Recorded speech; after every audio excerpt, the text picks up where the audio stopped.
Welcome to M9 Prime Gaming's review of the PSVR2. The PSVR2 was originally released on February 22nd, 2023.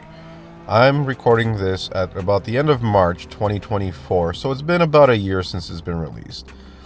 I think this is a good amount of time to just see what software is available, best of the best kind of stuff, and I'm sure there's been patches to the firmware that have made the system even better. The PSVR2 is not my own. I did not purchase this. My friend graciously lent this to me for a couple weeks that I get to try. And over spring break, I did have a lot of time with the PSVR2 because I wasn't working and I was just able to focus on playing the PSVR2. I think out of the 7 days that I was not working, only one day did I not play the PSVR2. But every other day I was using it pretty much exclusively for all my video games. The games that I already owned that worked with PSVR2 were Gran Turismo 7, Resident Evil 4 Remake, Tetris Effect, and then I did buy a couple games, which was Drums Rock, Before Your Eyes, Moss Book 1 using my PlayStation Plus Stars points. It was 5,000 points, and I think the game was a little bit over $25 in Canada. So it was cheaper to use my points than it was to actually redeem it for money. And Synapse. I did also get a couple demos, which was Horizon Call of the Mountain, which I also have played at my friend's house for quite a bit, so I knew exactly what I was getting into with that game. But I did want to see it compared to the other games that I had available to me, just side to side. I also got the demo for Masternoid, which is kind of like a Breakout clone in 3D. It's actually quite fun. And NFL Pro Era, which I really did not like. That game was pretty awful. I also have No Man's Sky available to me, but I haven't tried that game yet, just because I haven't had the time, and I already have the Platinum Trophy in that game. I don't really feel the need to go back to it. Though I will probably throw it on here and there just before I give back the headset. So let me start with all the positive things that I have to say about this headset, and there's quite a bit. First of all, it does feel very high-end. Like, the screen is very, very good on this headset. I have no issues. I don't see any screen door effect. It is very, very smooth. I don't feel nauseous or anything from just moving around naturally. In terms of motion sickness, it's very minimal, but it is game dependent, and I think that's just me having to get adjusted to it, because the more I used it, I noticed it less and less. The first day or two, it took me a while to set up. It is very comfortable, but it does take a little bit of time to figure out how to make it fit your face properly and what is the best configuration for yourself in terms of how tight you want it, how high up, and just to set it all up. The screens are pretty high resolution. Like, I don't really notice anything that is not sharp unless it is smaller text, but I think that has to do with more like foveated rendering. The only time I've had issues reading text in this game was in Gran Turismo 7, and that's because of the gauges it uses. Like, you have to use the gauges in the cars, and some cars, especially the older 80s cars and some of the early 90s cars, the gauges are quite tiny, like the speedometer. And I found it was a little bit difficult to read the speed off of the gauges because they do take away your entire HUD system, so you don't have the same HUD as you would if you're playing on the TV. So you are relying on gauges. You don't have the option of looking elsewhere to see how fast you're going. And you know what? I think that's just more of a Gran Turismo issue than a PSVR2 issue. I think it's just that game is so high resolution and it's doing so much that the PlayStation 5 just can't keep up with the actual headset.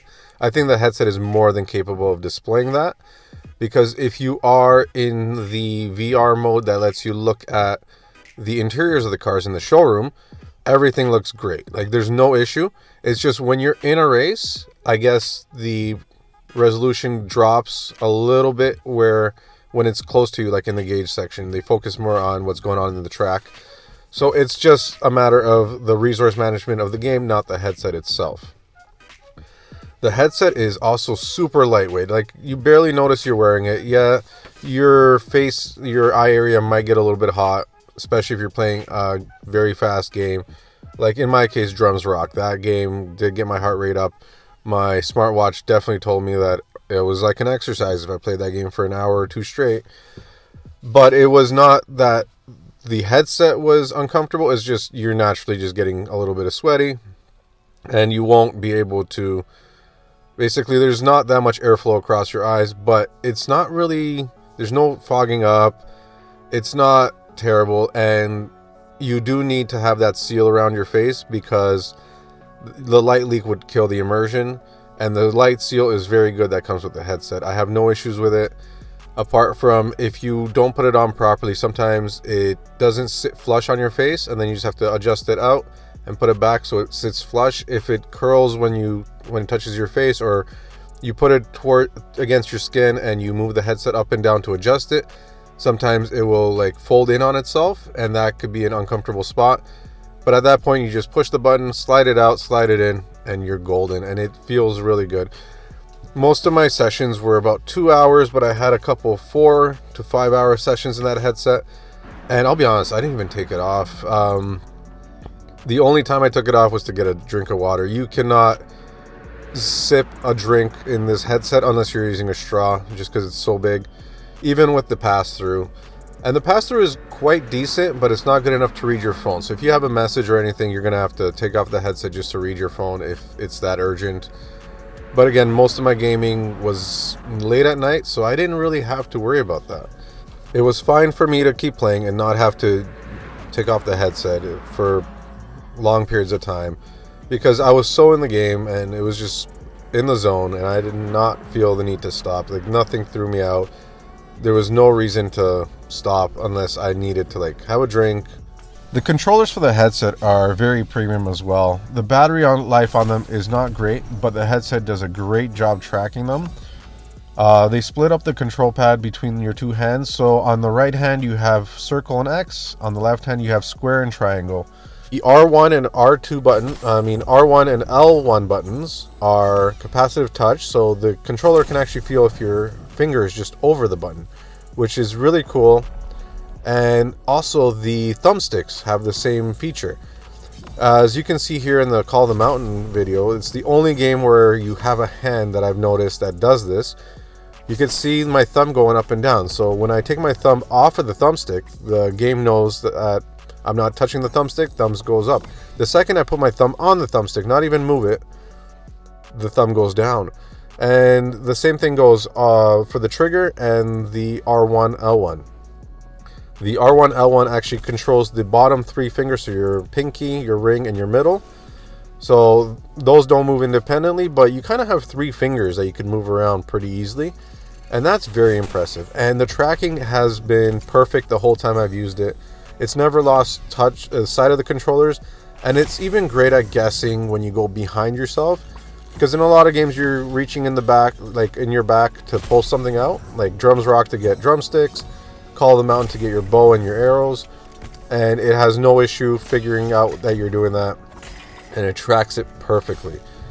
Also, during gameplay with this headset, there's lots of games that use just a regular DualSense controller, like Tetris Effect, totally playable on the DualSense. Gran Turismo, definitely playable on the DualSense. I don't think it even works with the Sense controllers for the PSVR2. I think it tells you have to use the DualSense, and it makes perfect sense, because you hold it like a steering wheel, turn on the motion control, and you turn the thing. Don't use the stick, it's not fun. Definitely use the motion controls if you're using the DualSense in Gran Turismo. Some games let you use either or for controlling, but if a game tells you to use the DualSense, use the DualSense. Otherwise, if it's a full VR game and they want the Sense controllers, use those, because it will definitely make the game much better for you. Some games don't even let you use the DualSense, like Moss doesn't, Drums Rock doesn't, because there's no way it would work with that. It needs the Sense controllers, and again, they are so smooth. You feel your hands moving, no problem. Same thing with like games like Resident Evil. They actually give you arms attached to it, and it does feel even more realistic. But again, the controllers are top notch. They've done a great job. apart from the battery life, which is also an issue with the DualSense controller and the DualSense Edge. You get 4 or 5 hours, and that's tops. And you know what? You should probably take a break after 5 hours. I know there was one time where I was playing where the controllers died, and I was like, you know what? It's time to take this off and maybe go to bed or do something else, because I've been playing for so long, I didn't even realize it. If you're one of those people that plays for 10, 15 hours, you might want to get a second set, or just get a battery bank and have them charging as you're playing. You can just have those then you'll have wires though, but it's an option.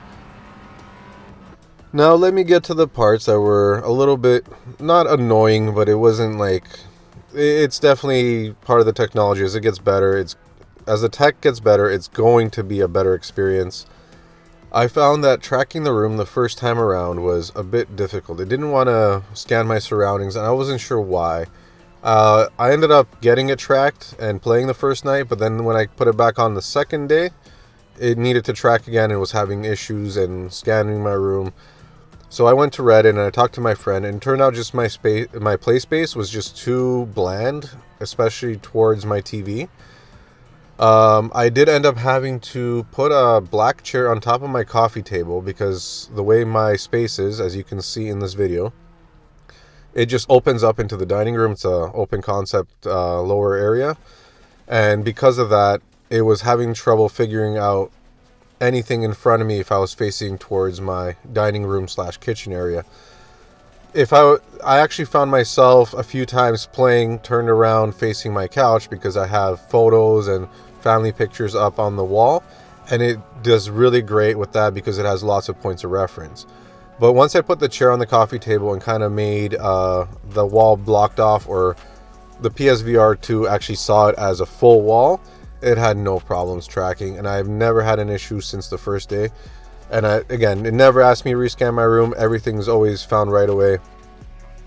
The problem I was having also on the second night before I figured everything out 100% was I'd be in the game and the headset would feel like it's floating away. I'd be standing in one spot and it would start moving to the left slowly, like stick drift almost. And that's where I figured out it just needed another point of reference because it was just getting confused. After that, it had no issues as long as my lights were on. If I had the lights dim, it would start having a little bit of, not stutter, but it wouldn't be a smooth transition all the time. It would kind of get lost. Once I turned on the lights, had my 2 extra chairs, 2 black chairs, just blocking off the open areas, no issues. So it was great after that. Fast-paced movement, not an issue. It never lost tracking after that. You got to set up your room. I know it's a little bit of work, which also makes it a little bit harder to get into PSVR2 because your space does need to work for VR. You need a large enough space to move around, as well as not a bland space, and things for the PlayStation VR to track. Your eyes can see the wall and you can make the judgments because you can see little precise details. This kind of simplifies everything for itself because it needs to be quick. I mean, it's running at 120 hertz, and a blank wall is just not going to cut it, or something that's very far away. Your eye is miraculous. Like, it can basically focus very quickly between distant and close-up objects without you even realizing it. When it comes to photography or any camera, that is a very hard thing to do, to go from a close-up object to a faraway object and track it properly and then figure out the relative speed between the two. Your brain and everything, you've been conditioned that from childhood. You don't even notice it's happening, but it is happening all the time. That's how you can move around the world as long as you have 2 working eyes. So for the PSVR2 to get a little bit confused because the play space, it just doesn't know where things are in relation to each other, and it makes perfect sense. So if you're just put a couple pictures up or put something dark in a blank space, it'll be fine. Just give it some contrast. It'll work just fine. Now here's the parts that I found were not good. Again, I did not pay for this, so this doesn't really affect me, but it is a consideration because I would love to buy my own headset. Gran Turismo in PSVR2 is, with its shortcomings, is such a fun experience. It's so good. I love driving games. I love driving.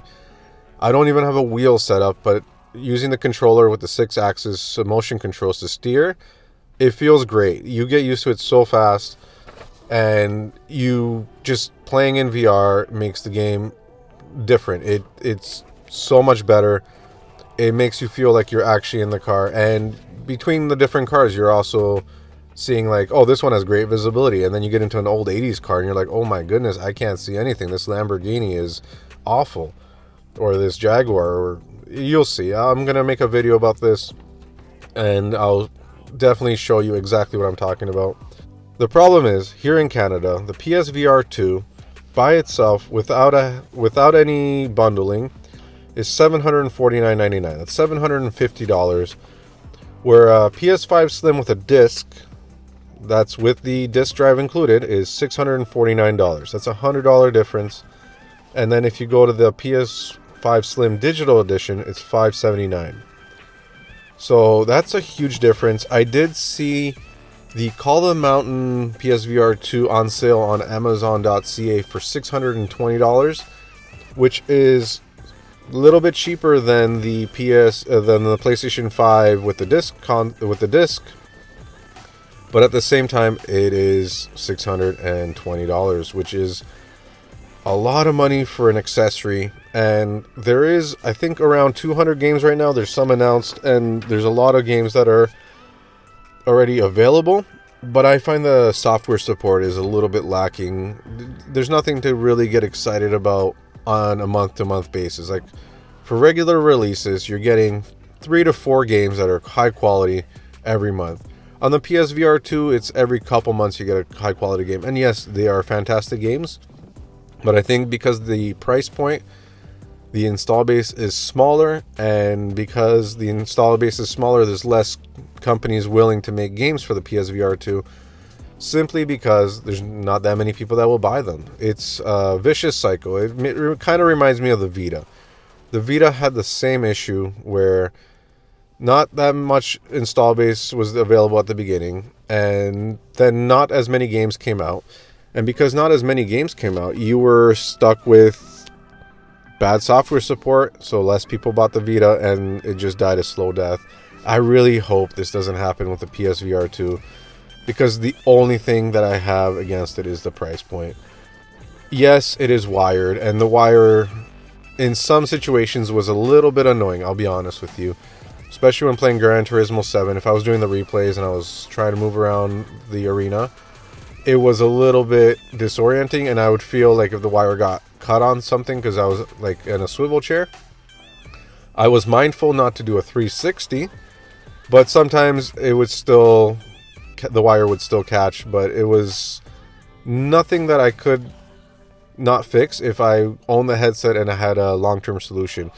Because in that case, I would have probably got a way to suspend the wire up and not have it on the floor, and that would have solved all those problems. There's tons of little solutions like that online, and they're very inexpensive. It's just, again, it's not something I own, so I'm not going to invest in a solution like that. I'm using it out of the box. So for me, the setup was a little bit more. Like, if I need to play VR, it takes me about 5 to 10 minutes to set up the space. Whereas if I had it in a permanent spot, it would probably take me less than a minute just to move the coffee table out of the way, get my chair put on the table, and I'm good to go. Now, would I recommend the PlayStation VR 2? I would say yes. Definitely, if it's in your budget, there's no reason not to grab it, especially if you're a big gamer. The only caveat is some people do get huge amount of motion sickness. My sister-in-law, she tried it out, and after about 4 minutes to 5 minutes, she was done. She just like, oh, I'm feeling so queasy, I can't do this. Where I can be in it for 4 or 5 hours, no problem. My brother had no issue. My oldest child tried it. She was in there for about an hour with no problems. But she was playing more of the sit-down stuff. There's, lots of different factors when it comes to yourself personally. I did find that you will adjust yourself to it the more you're in it. But for some people, it just might not be something that ever happens. It's all about how your mind perceives everything, and you don't know until you try, which is the hard part. Because, I mean, if you spend $750 and you put it on and 5 minutes later you're going to throw up, That's rough. So I wish there was a way you can try it out easily and see if you are good for it, but you won't know until you actually try. That's the issue. But I would still recommend it if it's in your budget. Personally, I won't be buying this just because of the price point. If it goes under $500 Canadian, which would probably be in the $400 range USD, I would consider buying this. Like, if I saw that on sale for $4.99, I'd probably just push the button buy now and have it shipped to my house, or go pick it up, because at that price point, it's a great little thing to have, and I play lots of games. I would definitely use it. I would definitely not feel like it was a waste of money. The quality of the system is definitely there. The build quality is good. There's a couple things I would have added to it, so the price point would have went up a little bit, but it's not major. I would not have any issues just fixing it, like the cable and everything, getting it all set up the way I like it. It would be quite simple to do. It's just to mount the permanent solution would take me a little bit of time. Also, if your play space is small, there are some sitting down games, and to be honest with you, I played quite a few sitting games. Gran Turismo, you can fully sit. You're driving a car. You're in a seat. Drums Rock, you're sitting down. Moss, it actually recommends you sit down.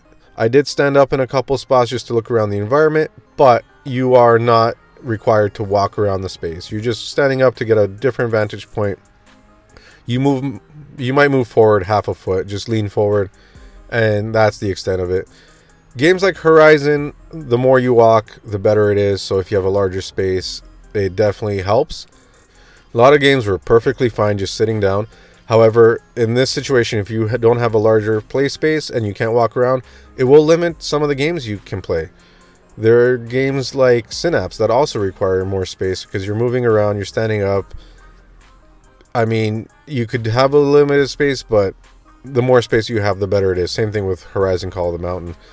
Some games require a 6x6 play area, or like almost 7x7 foot play area. I don't have that unless I use extension cables and move my dining room out of the way into my kitchen. And that's not something I'm willing to do unless it's a fantastic game, and then I might consider it.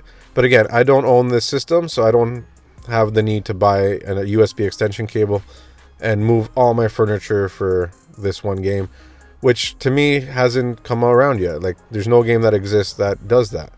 If I had to rate the system as a piece of hardware, I would give it a solid 9 out of 10. It has a couple shortcomings, but overall, it is so fun to use. It's such a fantastic system. I can't explain how fun it is to be in VR. You have to see it for yourself to see what I'm talking about. It's anything you watch, like even in this video, anything you're seeing in the background, the video game footage, what gets recorded is so not representative of what you see in the headset. In the headset, it is so immersive. You don't even realize that you're wearing a headset. It's so light. It does everything right. The only way this headset would have had a 10 out of 10 is if it was wireless, so you wouldn't have to worry about the cable, and if the price was about $250 Canadian cheaper, or about $100 US cheaper. That would have made it a slam dunk. Anyways, thank you for making it this far in this video. Please like and subscribe, and I'll see you for the next one. Happy gaming!